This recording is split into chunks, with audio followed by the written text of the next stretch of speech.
Cost accounting is a subject that has to be learned with a lot of practical orientation. It is a lively subject. I would love to take you through the concept of marginal costing with the help of an example. Instead of taking some random Mr. A or Mr. X as an example, I want you to feel as a manufacturer. I want you to feel as the one spending some money to earn an excess over what you spend.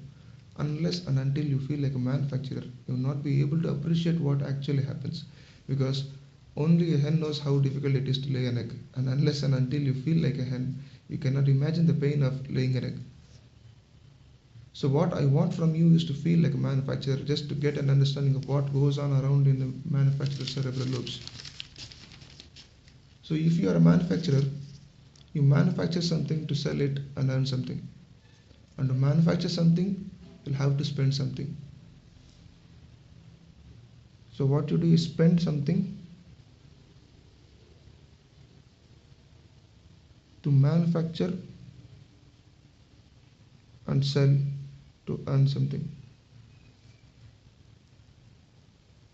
What you spend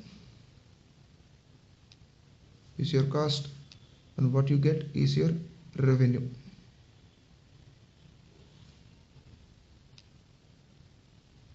So say you manufacture something like this pen. You'd have to spend two kinds of costs. One is variable expenditure and the other is fixed cost.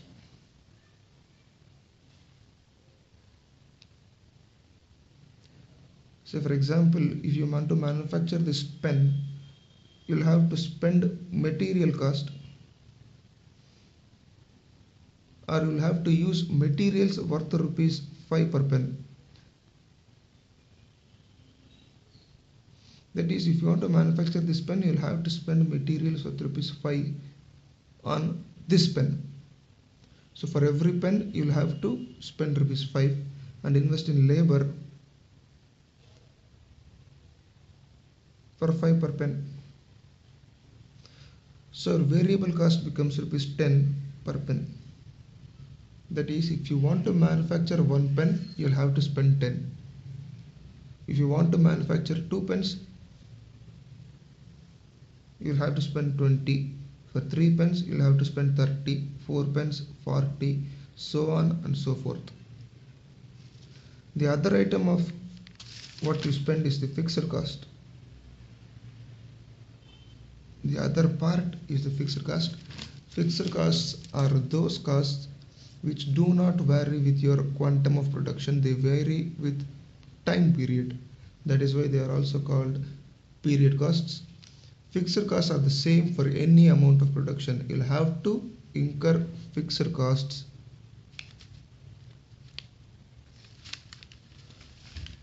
for 1 unit of production, or for 100 units of productions, or 1000 units of production, or for any number of units. Fixed costs do not change with the level of activity. Say you manufacture the same pen, and to manufacture the same pen, you rent out a building to be used as a production facility. You'll have to pay rent of rupees, say for example, 10,000. You rent a building, you use it as your production facility or your factory to manufacture this pen. You pay rent of rupees 10,000. Your fixed costs become rupees 10,000.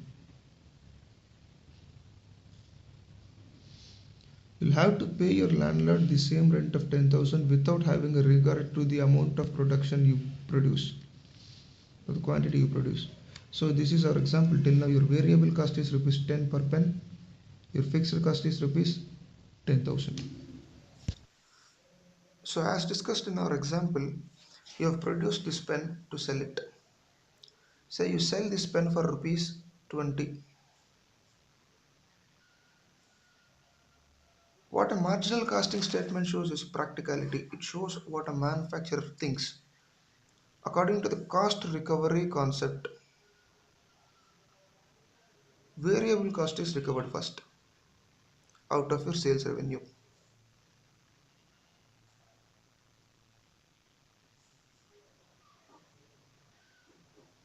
Why is this so? Yes. It is so because you'll continue to manufacture only if you get something in excess of what you spend immediately. And what you spend immediately on this pen is your variable cost. What you spend is 10,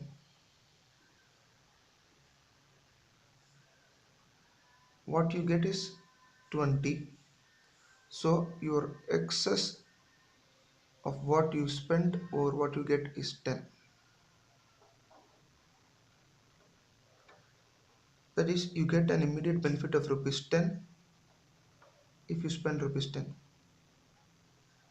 You will not continue to manufacture if you spend 10 and if you get 8. You will be an idiot to spend 10 and get 8 and to continue the same. If you spend a 10 and if you get 8, you will stop it at the first unit itself. If you want to continue the manufacture, you have to spend something and you have to get something in excess of what you spent.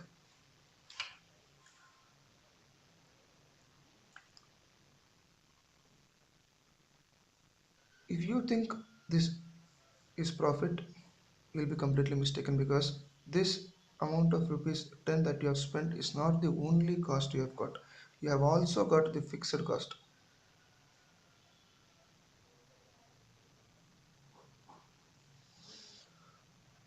So the excess of rupees 10 that you have earned here will go on to recover the fixed cost that you have already spent. Your rent of rupees 10,000 has already been spent. So this 10 rupees goes on to recover the fixed cost. So your unrecovered fixed cost becomes 9,990. This is the situation for your first unit. The second unit, you spend 10, you get 20, you'll have an excess of 10. Your unrecovered fixed cost becomes 9,980. Third unit, 10, 9,970. Fourth unit, 10, 9,960. So on and so forth until you earn some 10 rupees that can knock off this unrecovered fixed cost completely. So only after you knock this fixed cost completely out, you cannot enter profit zone. So if you want to earn profit, you'll have to recover completely the fixed cost. If you recover the complete fixed costs, then whatever you recover in excess of what you spend becomes your profit.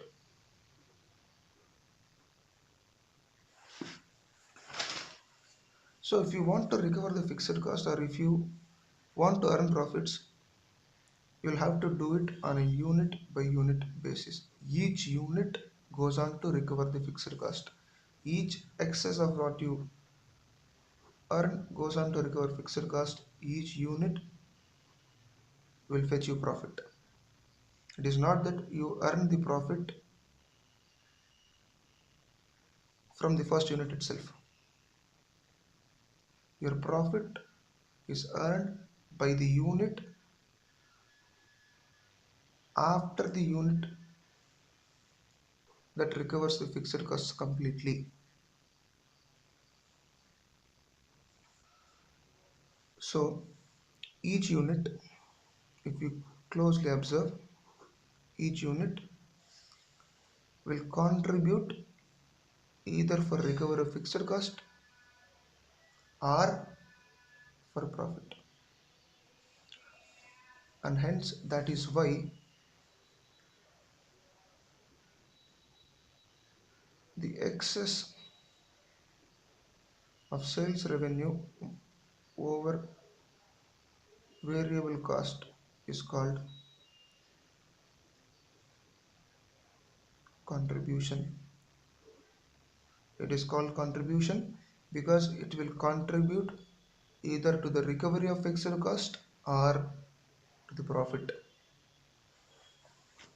So this is what we have done so far.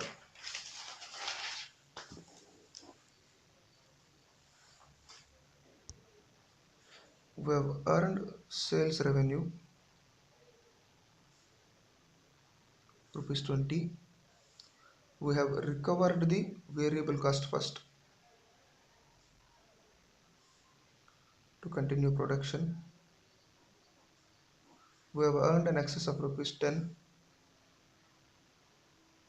and we call this contribution. All this is done on a per unit basis. Say for example, you produced and sold 2000 units.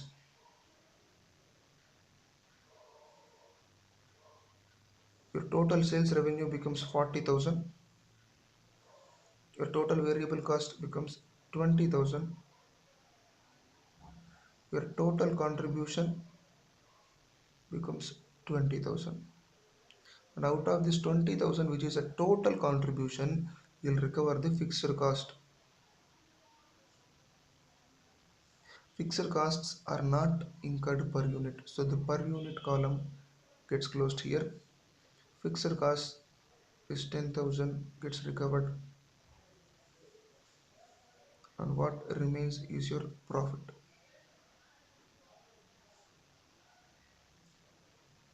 This profit and fixed costs are absolute figures. These are not a per unit figures.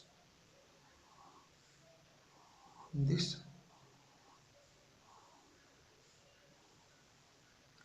is what we call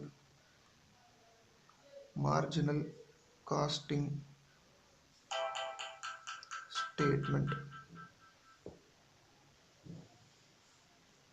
In the next edition of the video, we'll use the same example to deal with break-even point, PV ratio, cost volume profit relationship, margin of safety, and a lot of other marginal costing concepts. Thank you for watching.